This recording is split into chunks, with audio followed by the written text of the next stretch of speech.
안녕하세요. 저는 며칠 전까지만 해도 단란한 가정을 이루려고 했던 한 남자입니다. 결혼 생각이 전혀 없었던 제게 운명처럼 사랑이 찾아와 그 사랑과 함께 행복한 미래를 꿈꿨었어요.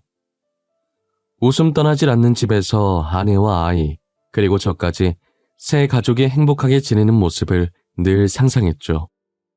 평생을 함께할 인연에서 평생을 저주할 악연으로 바뀌는 전개는 제 상상 속에 없었지만요. 그래도 혼인신고서 작성하기 전에 모든 것을 끝낼 수 있어서 다행이라는 생각을 합니다. 저와 그녀가 처음 만난 것은 저희 어머니께서 억지로 내보낸 선자리였는데요. 평소 결혼 생각도 없었을 뿐더러 소개를 받아 만나는 건 더더욱 좋아하지 않았어요. 저와 상대방 사이에서 풍겨오는 그 어색한 공기가 제 목을 조여오는 느낌이 들어 정말 싫었거든요. 그런데 어머니께서 직장도 좋으면서 왜 결혼을 안 하려고 하냐며 이번 한 번만 눈 감고 나가주면 다시는 선자리 안 만들고 결혼 얘기도 안 하겠다고 단호하게 말씀하시더라고요. 빈말은 안 하시는 성격이라 그 말에 꼬여서 처음이자 마지막 선자리를 나가게 된 것이에요. 저는 의사, 상대방은 고등학교 교사였고 저희 아버지께서 병원장이라 상대방 집안이 더 기울긴 했지만 직업이 괜찮다고 안 나가면 정말 아까울 것 같다며 거의 애원하다시피 저를 선자리에 내보내셨어요. 아버지께서 지금 운영하시는 병원을 제가 이어받거나 제 개인 병원 하나 받아내려면 어머니 말에 최대한 복종하는 것이 좋겠다고 생각했었죠. 결혼할 거라는 생각 없이 몸도 마음도 굉장히 편안한 상태로 선자리에 나갔어요. 제가 먼저 도착했길래 상대방에게 마시고 싶은 음료를 물어본 뒤 미리 시켜놓고 기다리고 있었어요. 진동배를 들고 자리에 앉음과 동시에 문 여는 소리가 들려서 상대방이 도착했나 쳐다보니 제 이상형과 상당히 가까운 사람이 제 쪽으로 걸어 들어오더라고요. 설마 제 앞에 앉겠나 했는데 설마가 사람 잡는다고 제 이름을 말하면서 맞냐고 물어보는 거예요. 대답도 못하고 그녀 얼굴만 멍하니 바라보다 진동배 소리에 놀라서 정신 차리고 맞다고 답했어요. 그녀는 싱긋 웃으면서 자기가 음료 가지고 오겠다고 제 손에 들린 진동배를 가지고 가더라고요. 순간 꿈인가 싶어서 양손으로 제 뺨도 때려보고 허벅지도 꼬집어보고 별짓을 다 했던 것 같아요. 커피를 마시면서 인사도 하고 이런저런 이야기를 나누기 시작했는데 그녀도 저처럼 어머니한테 등 떠밀려 선자리에 나온 거더라고요. 결혼할 나이는 다가오고 주변 친구들 다 결혼할 때 혼자만 결혼을 안 하고 있으니 어머니께서 많이 답답해 하셨다고 하면서요. 저도 그렇다고 하면서 농담을 주고받다가 어색했던 분위기가 자연스럽게 풀려 있었어요. 그러다 실수로 제 허벅지에 느껴지는 휴대폰 진동에 놀라서 테이블을 실수로 찾고 그녀 앞에 있던 커피가 떨어지면서 그대로 그녀 치마에 다 쏟은 거예요. 저는 너무 놀라서 티슈를 들고 왔고 그녀는 괜찮다고 속바지 대신 반바지 입고 왔었는데 다행이라고 치마 어차피 불편했다면서 화장실에서 치마를 벗고 오더라고요.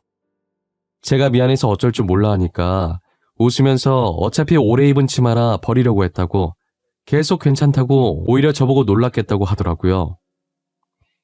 말도 조곤조곤 잘하고 참해서 좋았는데 거기다 착하기까지 하니까 정말 놓치기 싫더라고요. 저는 용기를 내서 애프터 신청을 했고 그녀는 웃으면서 제 애프터 신청을 받아줬어요.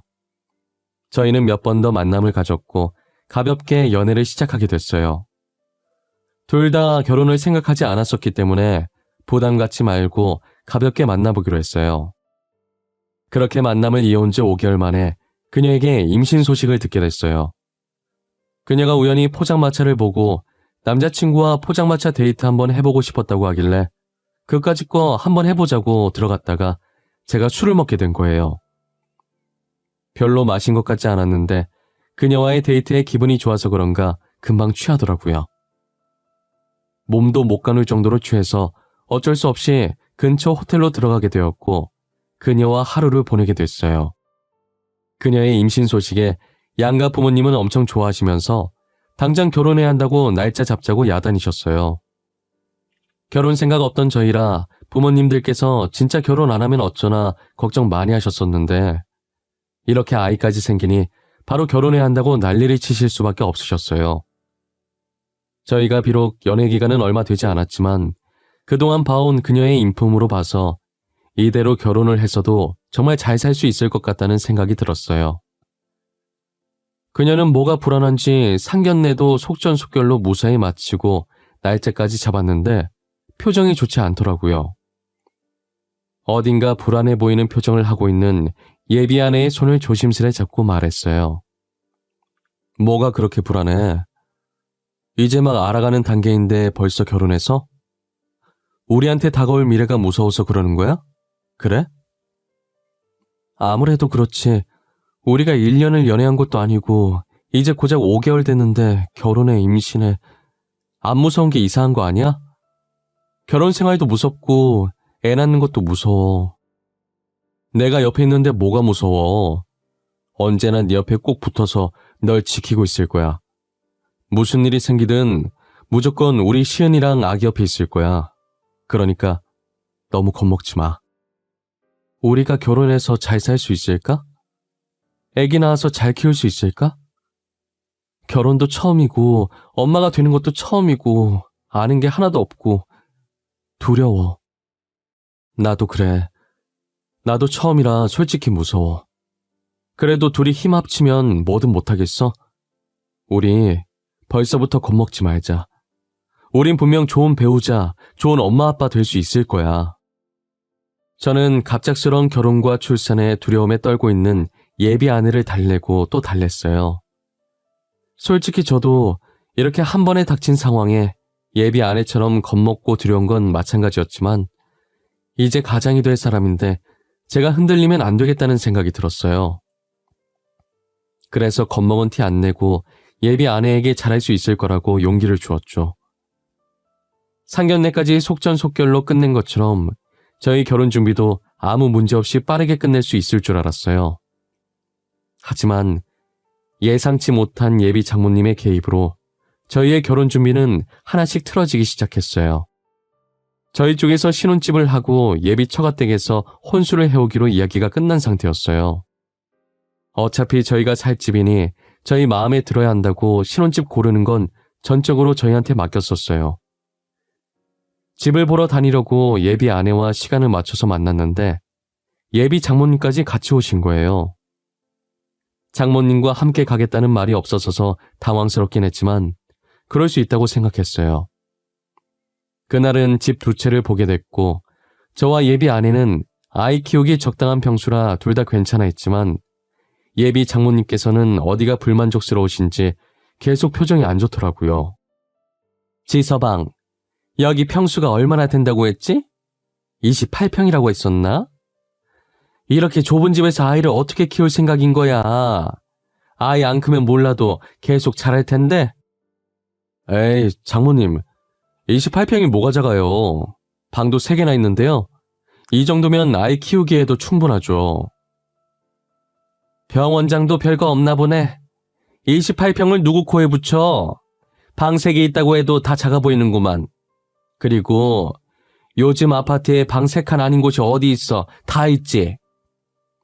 엄마, 그만해. 지금 뭐 하는 거야? 우리 집은 우리가 알아서 구한다고 했잖아.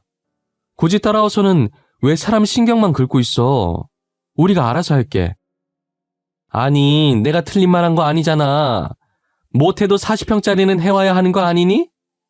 명색이 병원장 아들인데 말이야. 28평은 좀 수준 떨어지잖아.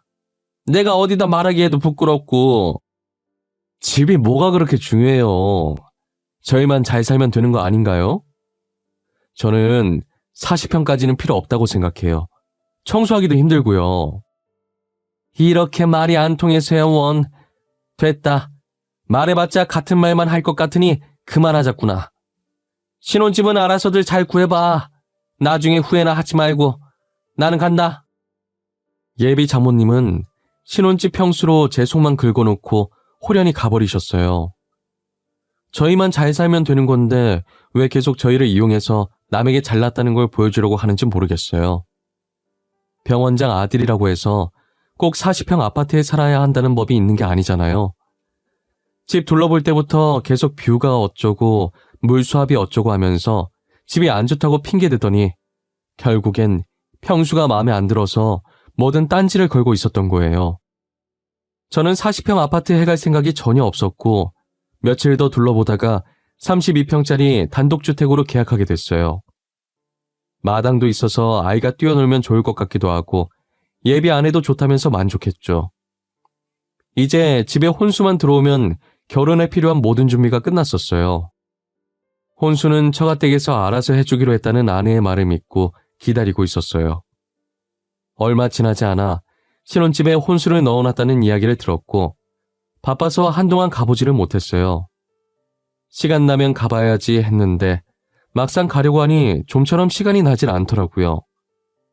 거기다 뻑하면 예비 장모님께서 친구 모임에 저를 부르셔서 시간이 나도 거기 따라다니느라 바빴죠.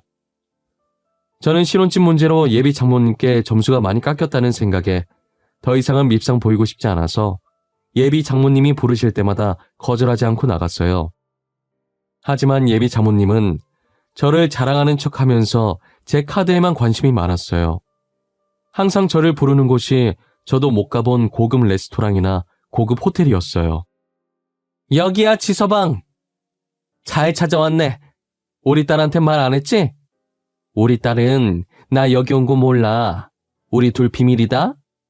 그리고 여기는 내 친구들 인사해. 이야, 너 사이 하나 잘 골랐네. 아주 기도 훤칠하고 인물이 좋네.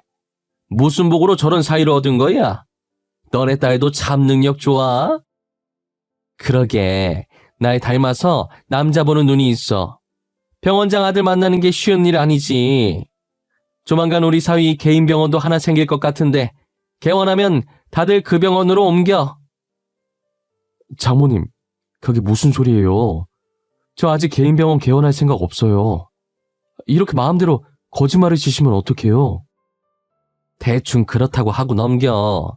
그리고 카드 들고 왔지? 우리 조만간 일어날 거니까 멋있게 미리 결제해주고 가. 나도 체면이 있지. 사이가 먼저 결제해주고 가면 얼마나 부러워하겠어. 갑자기 계획에도 없는 제 개인 병원 개원 얘기에 놀라서 예비 장모님만 들릴 정도로 작게 속닥거렸어요. 예비 장모님도 속닥거리며 아무렇지 않게 대답하고 본인들이 먹은 것들 결제까지 하라고 하시더라고요. 어이가 없어서 예비 장모님을 바라보면 표정 변화 하나 없이 눈짓으로 카운터를 가리키는 거예요. 괜히 얼굴 붉힐 일 만들었다간 저만 손해일 것 같아서 30만 원 결제하고 레스토랑을 빠져나왔어요.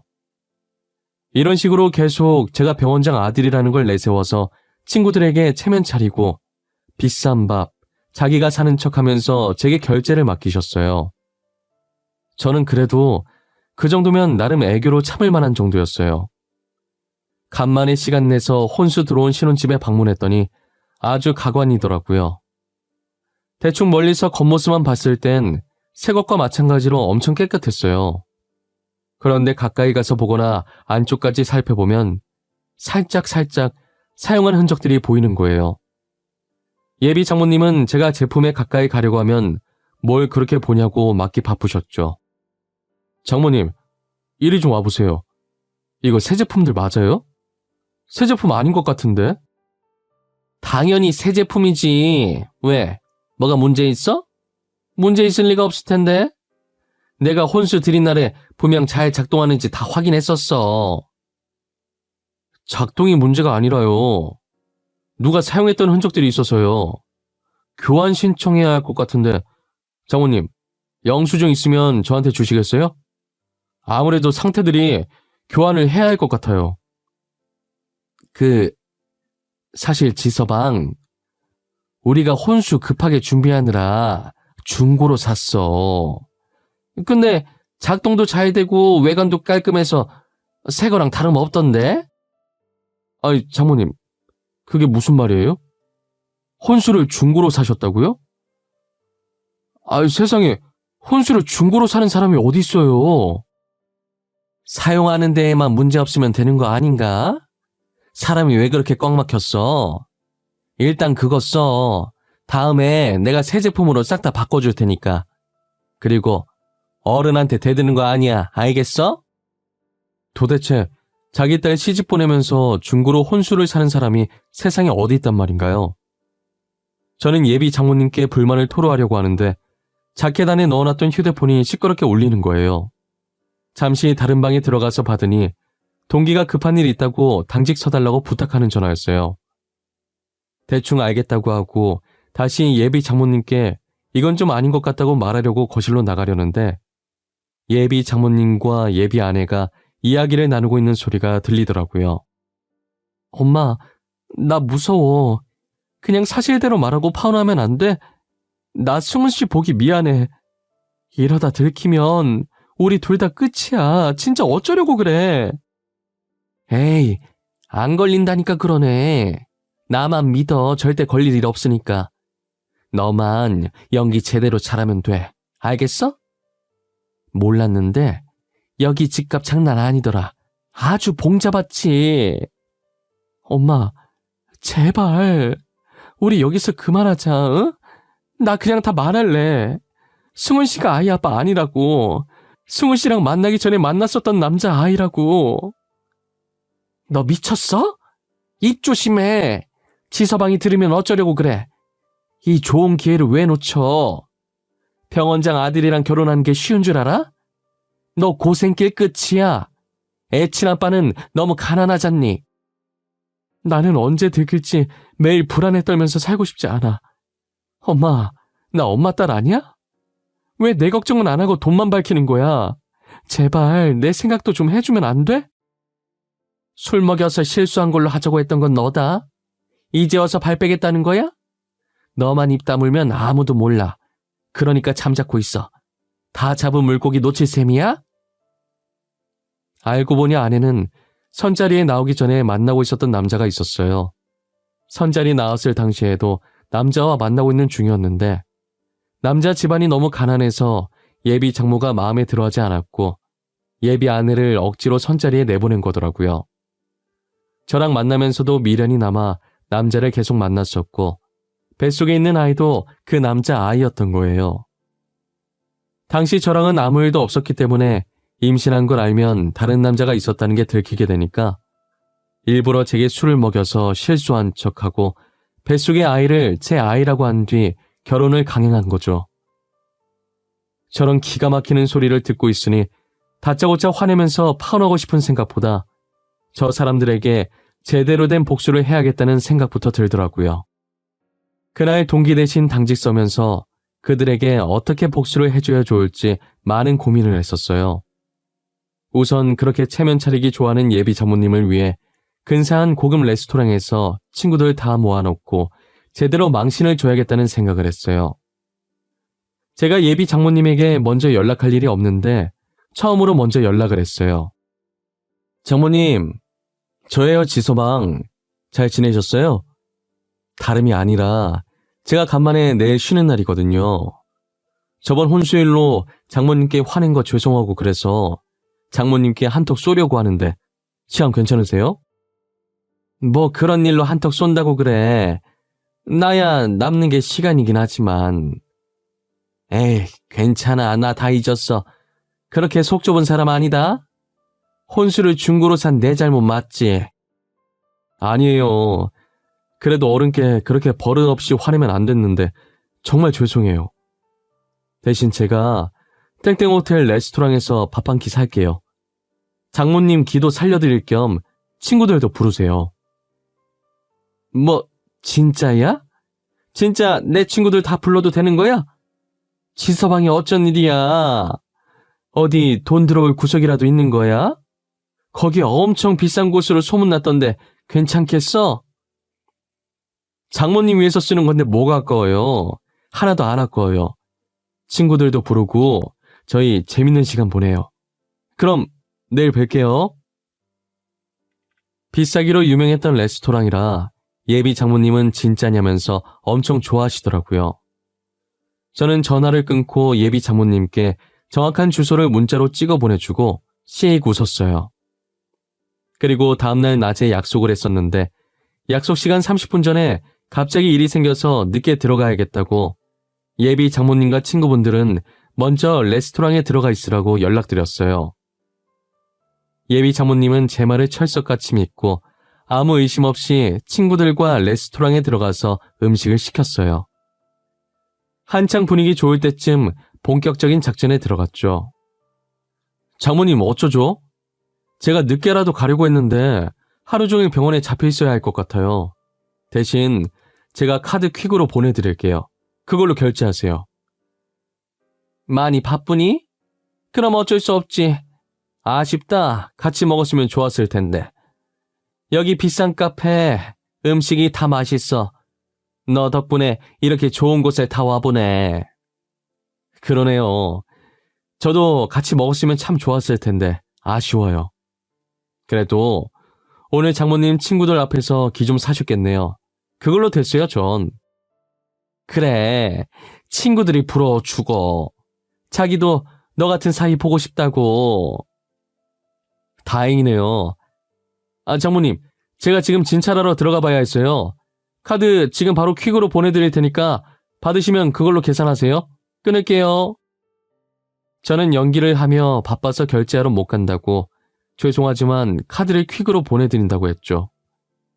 제가 오든 안 오든 결제만 하면 되는 거니까 예비 장모님은 상관없다면서 입이 귀에 걸리셨더라고요. 저는 조금 떨어진 친구 가게에서 퀵을 불렀고 퀵 오면 전달 좀 부탁한다고 한 뒤 레스토랑으로 향했어요. 예비 장모님의 반응을 두 눈으로 보고 싶은 마음에 빠르게 레스토랑으로 와서 근처에 숨어 있었어요. 제가 쏜다니까 자기 돈 아니라고 평상시보다 2배 더 많은 친구를 불렀더라고요. 조금 있으면 벌어질 일을 대충 상상해보니 정말 생각만 해도 너무 웃기고 짜릿했어요. 한참 혼자서 조용히 키득거리고 있는데 퀵이 도착했더라고요. 예비 장모님은 활짝 웃더니 봉투를 건네받으면서 친구들한테 우쭐거리듯 어깨를 으쓱거렸어요. 봉투를 열었는데 들어있어야 할 카드는 안 보이고 이상한 편지지 하나만 달랑 들어있으니 진짜 이게 끝인가 싶어서 몇 번이나 봉투를 흔들어 보더라고요. 예비 장모님은 마음에 안 든다는 듯 눈썹을 꿈틀거리더니 편지를 펼쳤어요. 눈으로 편지를 읽어 내려가면서 점점 표정이 굳어지는 거예요. 예비 장모님이 읽고 있는 편지엔 결제하러 갈 일 없다고 알아서 결제하라는 내용과 현재 예비안의 뱃속에 있는 아이가 제 아이가 아니라는 걸 알고 있다는 내용이 들어있었어요. 물론 결혼 또한 없던 일로 하겠다고 오늘부로 마주칠 일 없었으면 좋겠다고 했죠. 예비 장모가 편지를 본 뒤 얼굴이 새하얘지면서 손도 떨기 시작하니까 무슨 일인가 싶어서 장모님 친구가 옆에서 편지를 힐끗 보더니 입을 막고 경악하더라고요. 친구의 경악 소리를 듣고 놀라서 편지를 감춰보지만 이미 친구는 편지의 내용을 다 확인한 상태였어요. 너 정신 나갔어? 네 딸 다른 남자애 가진 거 다 알면서 숨기고 지금 사이랑 결혼시키려고 했던 거야? 간도 크다. 간도 커. 어떻게 그런 짓을 벌일 생각을 해? 아니, 그게 무슨 소리야? 다른 남자애라니. 결혼한다고 인사하던 사위 아니었어? 그 사람애 아니야. 다른 사람 애래. 전에 만났던 남자애란다. 사위가 그거 알고 지금 얘 연맥이려고 이런 거고. 근데 이 정도면 애교지. 나 같으면 열받아서 이보다 더한 짓을 했을 거다. 아유, 왜 그랬니? 차라리 애를 떼지 그랬어. 애 아니었어도 결혼했을 것 같던데. 저번에 둘이 같이 있는 거 보니까 사이가 네 딸 엄청 좋아하는 것 같다만. 내 말이 진짜 왜 그랬냐? 네 복 네가 찬 거야. 아이고, 나는 모르겠다. 우리는 그만 일어나자. 네가 사준다고 해서 나온 거니까 계산은 네가 해. 말수가 이건 진짜 네가 잘못한 거다. 그러게 왜 그랬어? 우리 먼저 가볼게. 미안하다. 다음에 연락하자. 저마다 예비 장모님에게 한마디씩 하고 하나둘 자리를 뜨더라고요. 그렇게 혼자 덩그러니 남겨졌고 주먹으로 테이블을 한번 쾅 치더니 휴대폰을 들더라고요. 누가 봐도 저한테 전화를 걸 것 같아서 허겁지겁 전화를 꺼버렸어요. 예상대로 제게 전화를 건드십고 전화기가 꺼져 있다는 음성을 듣고는 분한 듯 편지를 찢어버렸어요. 얼굴이 터질 것처럼 빨개지더니 계산서를 가지고 카운터로 가더라고요. 계산을 하면서 12개월 할부 안 되냐고 하는데 얼마나 웃기던지 결국 6개월 할부를 하고 갔어요. 예비 장모님이 완전히 떠난 후 한동안 그 자리에서 배꼽을 얼마나 잡았는지 몰라요. 저는 여유롭게 음식을 시키고 다시 전화를 켜서 두 번째 작전을 실행했어요. 전날 예약했던 꽃집에 전화해서 예비 아내의 학교에 배송 부탁드린다고 연락을 했어요. 전화를 끊고 얼마 안 지나서 바로 음식이 나왔고 아까 예비 장모님의 모습이 계속 생각나서 웃음이 안 멈추길래 실성한 사람처럼 웃으면서 음식을 먹었어요. 저는 누군가에게 복수하는 걸 드라마에서나 봤지 실제로 해보게 될 줄은 몰랐거든요. 막상 직접 해보니까 이렇게 짜릿할 수가 없었고 다들 이 맛에 복수를 하나 싶었어요. 음식을 다 먹고 콧노래를 흥얼거리며 후식을 먹고 있는데 예비 아내에게 전화가 왔더라고요. 수업 마치기 10분 전에 도착할 수 있게 해달라고 보냈었는데 시간 보니 쉬는 시간인 거예요. 휴대폰에 예비 아내의 전화번호가 뜨는 순간 제가 보낸 화환을 받구나 싶었어요. 수은 씨, 이거 뭐야? 언제부터 알고 있었어? 아니, 그래도 이건 아니잖아. 어떻게 내가 다니는 직장에 이걸 보낼 수가 있어? 제정신이야? 그럼 다른 남자애를 내 애라고 속이고 결혼하려던 건 제정신이고 솔직히 화환 보낸 건 애교 아닌가? 더한 복수도 할 수 있는데 저 정도로 끝내준 거면 감사해야지, 안 그래? 문구를 왜 저딴 식으로 보낸 거야? 이미 선생님이랑 학생들 다 봤어. 이제 어쩔 거야? 내 교사 생활 어떻게 할 거냐고. 수은 씨가 책임질 거야? 방귀 낀 놈이 성낸다더니 딱 그 짝이네. 다른 남자애 가져놓고 나랑 결혼하려고 했니? 네가 중고로 산 혼수 돌려줄게. 파혼하자. 이 문구가 어때서? 팩트만 가지고 아주 착하게 말했잖아. 수화기 너머로 학생들과 선생님들의 웅성거리는 소리와 예비 아내의 헛웃음만 들리길래 중고로 산 혼수 집 밖에 내놓을 테니 들고 가라는 말만 하고 끊어버렸어요.